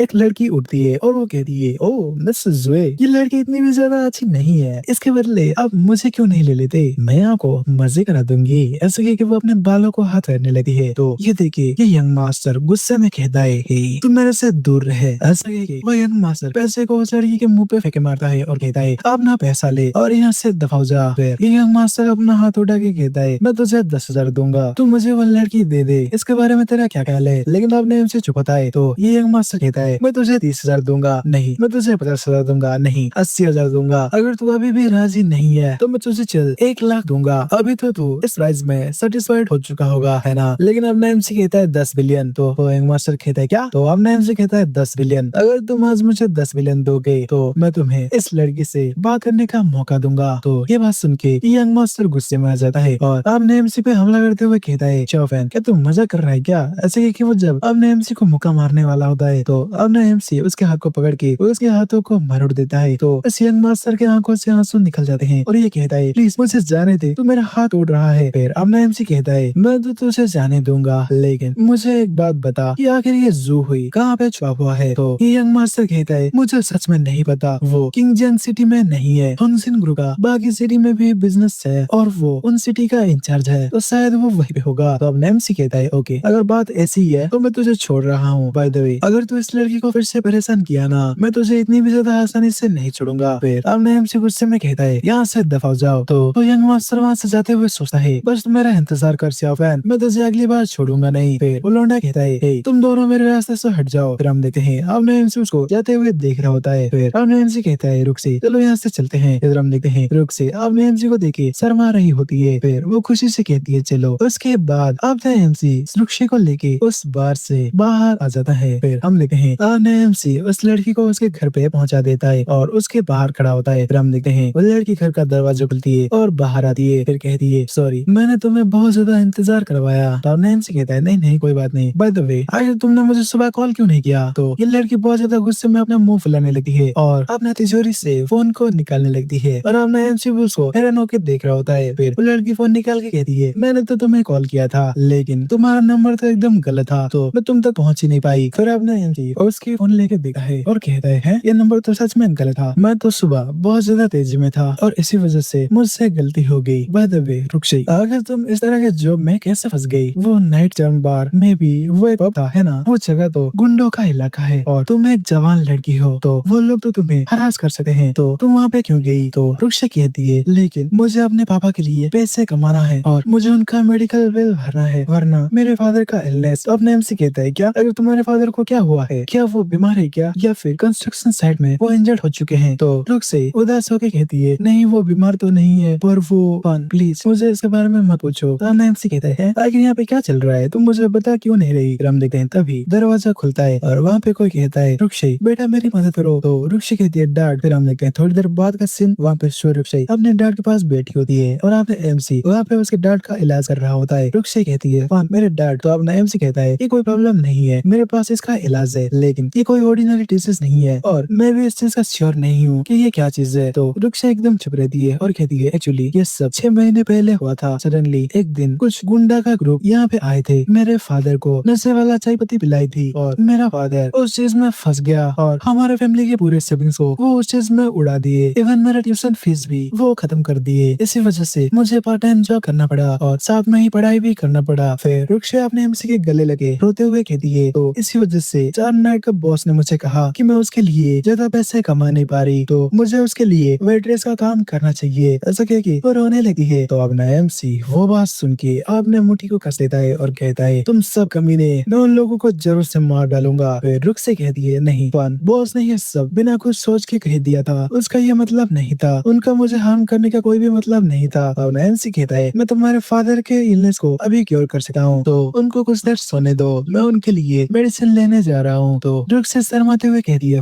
मैं भी तुम्हारे साथ जाना चाहूंगी और तुम्हें इतना ज्यादा परेशान करने के लिए आई एम सॉरी। तो अपने एमसी कहता है तो चलो एक साथ चलते हैं। तो ये लड़की कहती है ठीक है। फिर हम देखते हैं वो लोग एक साथ जाने लगते हैं। तो बाकी लोग कहते हैं वाह इतना ज्यादा हॉट लड़की है, देखो भाई लंगूर के हाथ में अंगूर। तो एक और बंदा भी कहता है भाई अच्छा फसल तो हमेशा कीड़े खा जाते हैं। तो उनकी बात सुन के अपने एमसी सोचता है भाई मैं क्या इतना ही ज्यादा बुरा हूँ क्या। इधर हम देखते हैं रुक्षी अपना मुंह पे हाथ रख के हंस रही होती है। फिर रुक्षी कहती है हम पहुंच गए। फिर हम देखते हैं अपना एमसी अंदर जाके कहता है सर हमें कुछ जड़ी बूटी चाहिए। ऐसा कह के आपने एमसी सारे जड़ी बूटियों का नाम बताने लगा है। तो डॉक्टर अपना नाक खुलाते हुए कहता है प्लीज इतना ज्यादा तेजी से बात करने की जरूरत नहीं है, और तुमने जो जड़ी बूटी बताया उसमें से कुछ हमारे पास नहीं है, तो उसके बदले में तुम और कुछ लेना चाहोगे। तो अपना एमसी कहता है ये बीजिंग का सबसे बड़ा फार्मेसी है ना, तुम्हारे पास इतना ज्यादा कॉमन हर्बस नहीं है क्या। तो डॉक्टर कहता है ओ देखो लगता है इस लड़के को कुछ भी नहीं पता। लड़के क्या तुम्हें पता नहीं है कि तुम्हारा जड़ी बूटी ढूंढना बहुत ही ज्यादा हार्ड है। तो एमसी कहता है भाई क्या है ज्यादा दुख की बात है। फिर अब एमसी कहता है देन मुझे उसके बदले फ्लावर नोटेड स्टीम दे देना क्योंकि उसका मेडिसिनल प्रॉपर्टी एकदम सेम होता है। तो ये डॉक्टर कहता है ऑल राइट मैं तुम्हारे लिए वो लेके आता हूँ। तो अब एमसी कहता है ठीक है। तो डॉक्टर कहता है तुम इतना ज्यादा मेडिसिन मंगवा रहे हो, जब इसका बिल आए तो उसको देख के डरना मत बच्चे। फिर हम देखते हैं रुक्षा अपने एमसी के शर्ट को खींचती है और वो कहती है यहाँ के हर्ब्स बहुत ही ज्यादा महंगे होते हैं है ना। तो अब एमसी कहता है अरे ये इतना ज्यादा एक्सपेंसिव नहीं होगा, आफ्टर ऑल वो कोई प्राइसलेस हर्ब्स नहीं है। तो रुक्षा कहती है अच्छा ऐसी बात है क्या, फिर ठीक है। फिर हम देखते हैं डॉक्टर वो हर्ब्स को ले आता है और कहता है आपका टोटल हुआ 34,092, आप इसके बदले बस 34,000 पे कर दीजिए। वैसे आप किस तरह से पे करना चाहेंगे, कैश या फिर क्रेडिट कार्ड। तो ये बात सुन के रुक्षा एकदम हैरान हो जाती है और वो कहती है क्या 34,000। फिर वो अपने एमसी को किसी हुए लेके जाती है और रोते हुए कहती है नहीं नहीं ये बहुत ही ज्यादा एक्सपेंसिव है, हमें यहाँ से चले जाना चाहिए। लेकिन अपने एमसी हंसते हुए कहता है अरे इट्स ओके रुक्षी। फिर अपना एमसी अपना गोल्डन वीआईपी वाला कार्ड को निकाल लेता है और रुक्षी अपने एमसी के पीछे से छुके देखने लगती है। जब अपना एमसी अपना वीआईपी कार्ड को आगे रखता है तो उसके चमक से डॉक्टर भी अंधा होने लगता है और ये कहता है क्या डायमंड लगा हुआ सनहाई ग्रुप का प्लैटिनम कार्ड। फिर हम देखते हैं रुक्षी कहती है प्लीज ऐसा मत करो, मैं तुम्हारा पैसे कभी वापस कर नहीं पाऊंगी। तो अपना एमसी उसके सर में हाथ रखता है और कहता है इट्स ओके तुमने मेरे जान को बचाया है और मुझे नहीं पता कि मैं तुमसे शुक्रिया कैसे कहूँ। तो रुक्षी कहती है तुम मेरे लिए इतना ज्यादा अच्छे हो, और मैं ऐसा कह के वहाँ पे रोने लगती है। तो अपना एमसी उसके आंसुओं को पोंछने लगता है और कहता है कम ऑन तुम बस कुछ हजारों के लिए इतना ज्यादा इमोशनल हो गई, तुम तो सच में बहुत ज्यादा सॉफ्टी हो। तो रुक्षी पीछे मुड़ जाती है और वो कहती है नहीं नहीं ऐसा बिल्कुल भी नहीं है। फिर हम देखते हैं थोड़ी देर बाद का सीन, वहाँ पे रुक्षी अपने घर पे आ जाती है और वो कहती है डैड क्या आप ठीक हो। तो उसके पिताजी को होश आने लगता है और वो आगे देख के कहते हैं रुक्षी तुम वापस आ गए, आगे ये लौंडा कौन है। फिर अपना एमसी कहता है हेलो अंकल। तो रुक्षी कहती है डैड फान आपको यहाँ पे ट्रीट करने के लिए आया है। तो उसके डैड कहते हैं क्या मुझे ट्रीट करने के लिए। तो रुक्षी सारी आई के साथ कहती है हाँ डैड फान को मेडिकल साइंस आता है और वो इस चीज में एकदम एक्सपर्ट है। तो उसके डैड रुक्षी के सामने आ जाते हैं और वो कहते हैं रुक्षी तुम मेरे पीछे रहो, बच्चे तू क्या सोच रहा है ये बात मुझे अच्छे से पता है, अगर तुम मेरी बेटी के एक बालों को भी टच किया ना तो मैं तुम्हारे साथ मरते दम तक फाइट करूंगा। पापा। तो अब ना एमसी घबराते हुए कहता है अंकल आप शांत हो जाइए, मैं सच में आपकी मदद करना चाहता हूँ। तो रुक्षी कहती है डैड वो सच में हमारी मदद करना चाहता है, उसने तो हमारे लिए हर्ष भी खरीदा है, वो भी 30,000 से भी ज्यादा। तो उसके पिताजी कहते हैं रुक्षी तुम्हें तो पता है ना कि तुम्हारे पापा इस नशे को इतना ज्यादा इजीली नहीं छोड़ सकते, तुम सच में बहुत ज्यादा नाइफ हो बेटी। फिर अब एमसी कहता है अंकल मैं आपके फीलिंग को समझता हूँ, लेकिन मुझ पे ट्रस्ट करो, मैं डेफिनेटली आपको ठीक करके रहूंगा। ऐसा कह के अब एमसी अपने नेल्स को अंकल के बॉडी में डाल देता है। तो अंकल वहीं पे बेहोश हो जाते हैं और वो देखिए रुक्से के हाथों से वो हर्ब्स छूट जाता है। रुक्से घबराते हुए कहती है आगे तुमने मेरे डैड के साथ क्या किया, फन तुम क्या करना चाहते हो। तो अपना एमसी कहता है मैंने उन्हें बस थोड़ा सा सुलाया है, उनको बेड में लेटा दो। फिर हम देखते हैं अपना एमसी अपना नीडल और उन हर्ब्स को रेडी कर लेता है और फोन अंकल को देखने लगता है और कहता है जब लोग प्लेजर को महसूस करते हैं तब उनके बॉडी में डोपामिन रिलीज होता है जो उनको मजा देता है, लेकिन ड्रग्स लेने के बाद ये मजा हजारों गुना बढ़ जाता है। अगर मैं तुम्हें आसान भाषा में बताऊं तो ऑर्डिनरी लोग इसको कम समय में बिल्कुल भी छोड़ नहीं सकते, लेकिन मेरे पास एक स्पेशल रास्ता है। फर्स्ट ऑफ ऑल ऐसा कि अपने एमसी वहाँ पे इलाज शुरू कर देता है और कहता है नेक्स्ट ऐसा कि अपने एमसी अपने इलाज को कंटिन्यू रखता है और इस चीज से अपने एमसी के पसीने छूट जाते हैं और रुक से अपने एमसी को देखे शर्मा रही होती है। फिर हम देखते हैं अपना एमसी वहाँ पे अपना मंत्र पढ़ने लगता है और कहता है जाओ। ऐसा कहने पे हम देखते हैं वहाँ पे ग्रीन कलर का रोशनी निकलने लगता है। तो रुक्षी कहती है फन मेरे पापा। तो अपना एमसी कहता है वो ठीक है, वो जल्दी ठीक हो जाएंगे। फिर हम देखते हैं वो ग्रीन रोशनी उस सिल्वर नीडल में जाने लगता है और अंकल के बॉडी में ऑब्जर्व हो जाता है और रुक्षी के पापा वहाँ पे खांसते हुए उठ जाते हैं। तो रुक से पूछती है डैड अभी आपको कैसा महसूस हो रहा है। तो उसके पापा कहते हैं क्या मुझे कैसा महसूस हो रहा है, वेट ये रिलैक्सिंग और रिफ्रेशिंग फीलिंग इसको महसूस किए तो मुझे बहुत ज्यादा टाइम हो गया, क्या ऐसा हो सकता है। ऐसा कह के वो अपने एमसी को देखते हैं और सोचते हैं क्या इस लड़के ने सच में मेरा बीमारी को ठीक कर दिया। उसके बाद हम देखते हैं रुक्से के पिताजी अपने घुटनों में आ जाते हैं और अपने एमसी के सामने झुकते हुए कहते हैं तुम्हारा बहुत बहुत शुक्रिया। तो अपना एमसी उनको उठाते हुए कहता है अंकल प्लीज उठ जाइए और मेरे सामने घुटने पे आने की कोई जरूरत नहीं है, इस तरह तो मैं बुरा लग रहा हूँ। तो अंकल कहते हैं फन मुझे माफी मांगना चाहिए, मैंने जो भी कहा वो सब गलत था और आज के बाद से मैं सुकवान मैं अपना लाइफ तुम्हें ओ करता हूँ। तो अपना एमसी कहता है अंकल मैंने रुक्षे को प्रॉमिस किया था कि मैं आपको ठीक करूंगा और मैंने कर दिया और उसके अलावा ये मेरे लिए कोई हार्ड चीज नहीं था। तो अंकल कहते हैं बाय द वे क्या तुम रुक्षी को पसंद करते हो क्या। अपना एमसी हंसते हुए कहता है हाँ हाँ। पर अपने एमसी को रियलाइज होता है कि अपना एमसी ने क्या कहा। फिर अपना एमसी कहता है क्या आपने क्या कहा। इधर हम देखते हैं वो बात सुन के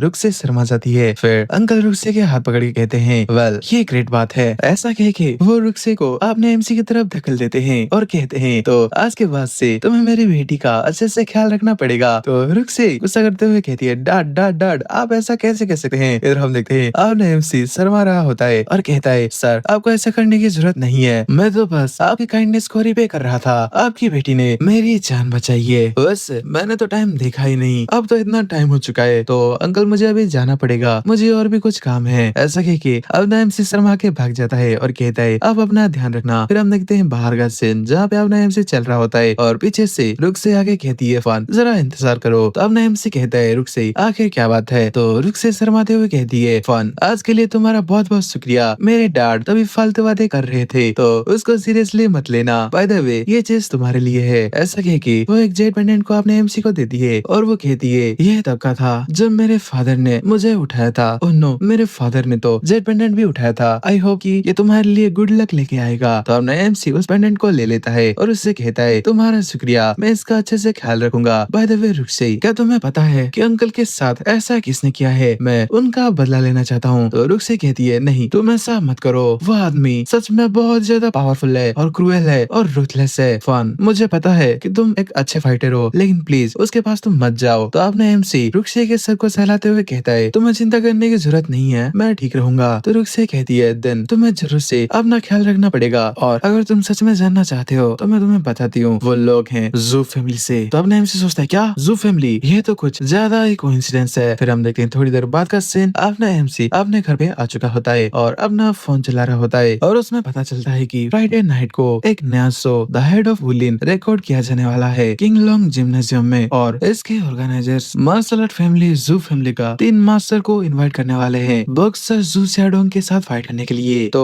अपना एमसी दांत घिसते हुए इसको देख रहा होता है और सोचता है वाओ मुझे एक अच्छा अपॉर्चुनिटी मिल गया रिवेंज को लेने के लिए। मार्शल आर्ट फैमिली के 3 मास्टर और बॉक्सर जू शैडोंग ऐसा लगता कहता है कि इस बार मेरे लिए बहुत ही ज्यादा ओपोनेंट्स है, लगता है मुझे प्रिपेयर करना पड़ेगा। फिर अपने MC three realms online shop open कर लेता है और सोचता है आखिर मैं अभी क्या सर्च करूँ, क्या मैं मार्शल आर्ट ट्रेनिंग को इस्तेमाल करूँ क्या, या फिर क्या करूँ। ऐसा कह के वो स्क्रॉल कर रहा होता है और उसको कुछ मिल भी जाता है। तो एमसी कहता है हाँ मुझे मिल गया, ancient Chinese martial art directory tai chi Baji Quan a trigram palm Wing Chun. यहाँ पे तो 1800 से भी ज्यादा एंशिएंट चाइनीज मार्शल आर्ट्स है, वो भी बस 100 स्प्लिट स्टोन में। फिर वहाँ पे अपने एमसी उस मार्शल आर्ट का डिस्क्रिप्शन पढ़ने लगता है और कहता है ये मार्शल आर्ट तो बढ़िया है, लगता है अब बहुत ज्यादा मजा आएगा। ऐसा कह के अपने एमसी उसको परचेस कर लेता है। तो वहाँ पे एक बुक और एक बिल बाहर निकल आता है, तो अपने एमसी उसको ट्राई करता है। फिर हम देखते हैं थोड़ी देर बाद का सीन जहाँ पे अपने एमसी अपने बेडरूम में आके उस बिल को निकल लेता है और कहता है इसको अभी काम करना चाहिए। ऐसा कह के वो गहरी सांस लेता है और उस बुक को खोल लेता है। तो उस बुक के अंदर बहुत सारे रुइंस बाहर आने लगते हैं और वो सभी रुइंस अपने एमसी के माथे पे जाके घुसता है। तो अपने एमसी कहता है हाँ ये रहा। हम देखते हैं अपने एमसी को बहुत सारे मार्शल आर्ट याद होने लगते हैं। अपने एमसी कहता है एंशिएंट मार्शल आर्ट मेरे माइंड में एकदम जा रहे हैं, मेरा माइंड तो एकदम एक्सप्लोड होने वाला है। फिर अपने एमसी जोरदार चीख मारता है और उसके रूम में पूरी तरीके से उजाला हो जाता है। फिर चीख मारते हुए अपने एमसी वहीं पे बेहोश हो जाता है। हम देखते हैं थोड़ी देर बाद का सीन, वहाँ पे अपने एमसी को थोड़ा सा होश आता है और उसका बिस्तर पूरी तरीके से गीला हो चुका होता है। अपना एमसी उबासी लेते हुए उठता है और कहता है मुझे अभी अच्छा लग रहा है, अल्दो मेरा सर अभी ज्यादा दर्द नहीं कर रहा, लेकिन मुझे बहुत ही ज्यादा पसीना आ रहा है। ऐसा कह के अपने एमसी पानी पीने लगता है और अपने मन में सोचता है मेरे माइंड में अभी बहुत सारे मार्शल आर्ट घूम रहे हैं, मुझे तो बहुत ही ज्यादा मजा आ रहा है, चलो मैं थोड़ा सा ट्राई करके देख लेता हूँ। ऐसा कह के अपने एमसी कल्टीवेशन पोज में बैठ जाता है और सियांग ग्राउंड स्टॉर्म का इस्तेमाल करता है। हम देखते हैं अपने एमसी का नीचे वाला रूम, वहाँ पे एक लड़का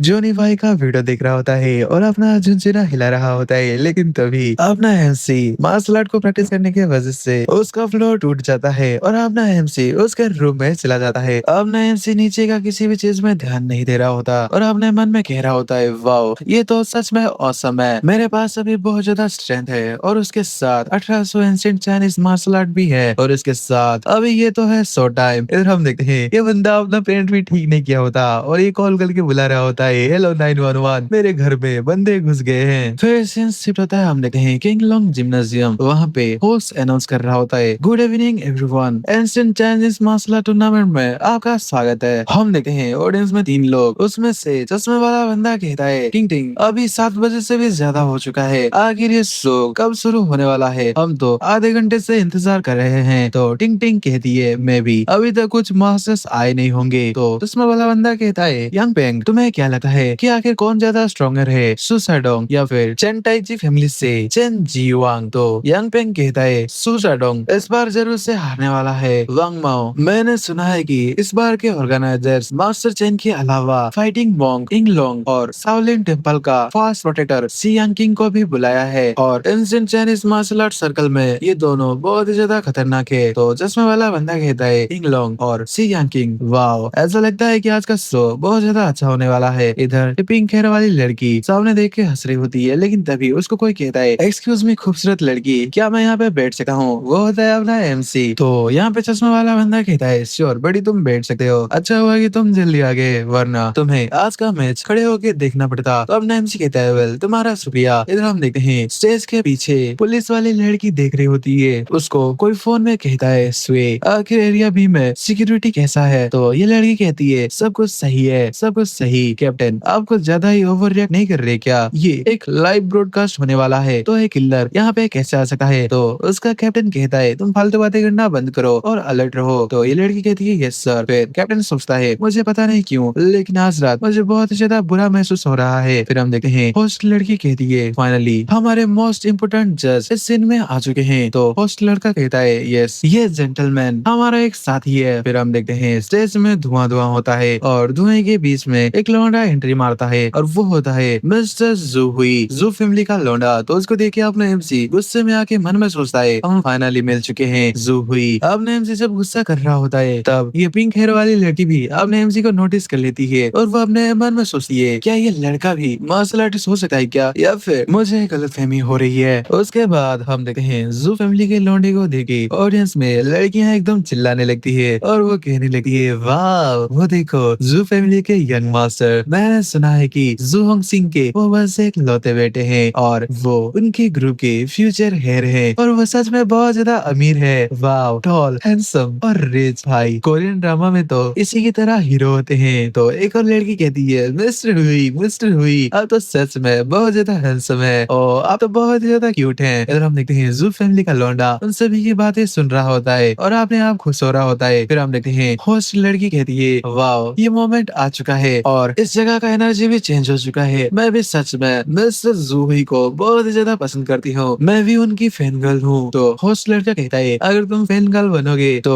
इस शो को कौन होस्ट करेगा? फिर हम देखते हैं होस्ट कहता है, चलो आगे बढ़ते हैं। पहले हमारे पहले मिक्स मार्शल आर्ट कॉन्टेस्टेंट जू सेडोंग को हम तालियों के साथ स्वागत करते हैं। तो हम देखते हैं स्टेज में एंट्री वाली जगह पे धुआं धुआं होता है और धुएं के बीच में एक गड्ढा बंदा बाहर निकलता है और वो कहता है, हेलो एवरीवन, मेरा नाम है सू सेडोंग और आज मैं यहाँ पे फेक कुंफू को खत्म करने के लिए आया हूँ और मैं उन नकली मार्शल आर्टिस्ट को फाड़ने के लिए आया हूँ। आज मैं सभी को अपने स्ट्रेंथ प्रूव करके दिखा दूंगा। ये so called ancient Chinese martial artist मेरे सामने कुछ भी नहीं है। मैं उनको एक ही मुक्के में हरा सकता हूँ। लेकिन उसके बाद सुन के ऑडियंस एकदम चुप रहती है और उसको बू करने लगती है और उसके ऊपर कैन, अंडा और बहुत कुछ फेंकने लगती है। तो ये सुसाडोंग कहता है, चलो मैं तुमको दिखा दूंगा। फिर हम देखते हैं होस्ट लड़की कहती है, ऑडियंस लगता है कि बहुत ही ज्यादा गुस्से में है। फिर होस्ट लड़का कहता है, ग्रेट, ऐसा लगता है कि ऑडियंस इस बार बहुत ही ज्यादा एक्साइटेड है। तो चलो आगे के मास्टर्स को वेलकम करते हैं। Master Chen, fighting monk Yinglong, Shaolin temple के फास्ट प्रोटेक्टर से यांकिंग, आप लोगों का स्वागत है। तो उनको देखे ऑडियंस कहने लगती है, ग्रैंड मास्टर चेन यहाँ पे हमारे एंशिएंट चाइनीज मार्शल आर्ट को प्रमोट करने के लिए आए हैं। वहाँ पे एक और लड़की कहती है, मास्टर सी उस एरोगेंट ब्रैट को मार डालिए। तो एक और बंदा कहता है, यिंगलोंग सुसाडोंग को डिफीट कर दो और उसको दिखा दो कि चाइनीज मार्शल आर्ट का पावर क्या है। तो हम देखते हैं मास्टर चेन आगे बढ़ के कहता है, हम 3 लोग तुम्हारे सामने हैं, पहले तुम किसको चैलेंज करना चाहते हो? तो उनकी बात सुन के इस सुसाडोंग अपने मन में सोचता है, इस सभी एकदम झूठे हैं। ऐसा कह के वो पहले की बात याद करने लगता है जब एक बंदा उसको कहा होता है, सुसाडोंग इस मैच को तुम्हें हारना ही पड़ेगा। अगर तुम जीतने की कोशिश किए तुम्हारा 5 मिलियन तुम्हें नहीं मिलेगा और तुम अपने बेटी को बचा नहीं पाओगे। और हाँ, तुम्हें बस हारना नहीं है बल्कि वहाँ पे तुम्हें घुटने पे आके माफी मांगना है ताकि लोग ये देख सके कि ये 3 बड़े मास्टर कितना ज्यादा ग्रेट हैं। फिर हम देखते हैं वो बात याद करके ये सुसाडोंग कहता है, मैं तुम तीनों के साथ एक ही बार में फाइट करूंगा। तो वहाँ पे लोग उसकी बात सुन के बहुत ही ज्यादा भड़क जाते हैं और कहते हैं, क्या 3 मास्टर को एक ही साथ फाइट करना चाहता है? क्या वो पागल हो गया है क्या? देखो